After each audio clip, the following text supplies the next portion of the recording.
আসসালামু আলাইকুম everyone, welcome back to my channel. আশা করছি সবাই অনেক ভালো আছেন। কাসুন্দি দিয়ে কিন্তু বিভিন্ন ধরনের ফল মেখে খেতে আমরা সবাই খুব পছন্দ করি। তো আজকে আপনাদের সাথে শেয়ার করব কাসুন্দি দিয়ে কিভাবে খুব মজা করে আপেল মেখে খাওয়া যায়।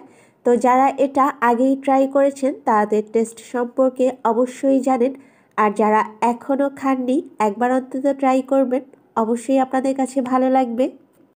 এখানে আমি দুটো আপেল কিউব করে কেটে নিয়েছি। আসলে কিউব করে কাটলে এটা দেখতে অনেক ভালো লাগে, তারপরেও আপনারা আপনাদের পছন্দ মতো করে কেটে নিতে পারেন। আর আমি খোসা সহই নিয়েছি, আপনারা চাইলে খোসাটা ফেলে দিতে পারেন। এখন এর মধ্যে প্রথমেই আমি অ্যাড করে দিচ্ছি 1 চা চামচ লাল মরিচের গুঁড়ো। এরপর দিয়ে দিচ্ছি পরিমাণ মতো কিছুটা বিট লবণ। তো এখানে অবশ্যই চেষ্টা করবেন বিট লবণ অ্যাড করতে। দিয়ে দিচ্ছি 1 চা চামচ চিনি এবং অ্যাড করে দিচ্ছি কাসুন্দি। তো আমার কাছে কাসুন্দি দিয়ে মাখলে অনেক ভালো লাগে, তাই আমি কাসুন্দি ব্যবহার করেছি। আপনারা চাইলে টমেটো ক্যাচাপও ব্যবহার করতে পারেন, তবে আমার মনে হয় কাসুন্দি দিয়ে আপেল মাখলেই খেতে অনেক বেশি ভালো লাগে।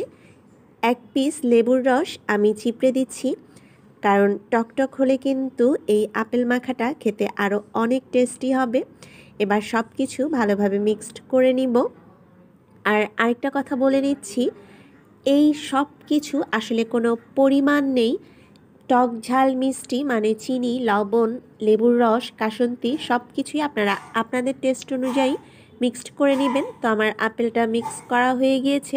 আমার কাছে টকটা একটু কম মনে হচ্ছে, তাই আমি আরেকটু লেবুর রস দিয়ে দিচ্ছি এবং আমি আরও কিছুটা লবণও অ্যাড করেছি, কারণ লবণটাও আমার কাছে একটু কম মনে হয়েছিল। তো আপুরা, তৈরি হয়ে গেল খুবই মজাদার আপেল মাখা। আশা করছি আমার আজকের এই আপেল মাখার রেসিপিটি আপনাদের সবার কাছে ভালো লেগেছে। তো আপনারা কিন্তু অবশ্যই এভাবে কাসুন্দি দিয়ে একবার হলেও আপেল মেখে ট্রাই করে দেখবেন। আমার মনে হয় সবাই খেয়ে অনেক পছন্দ করবে।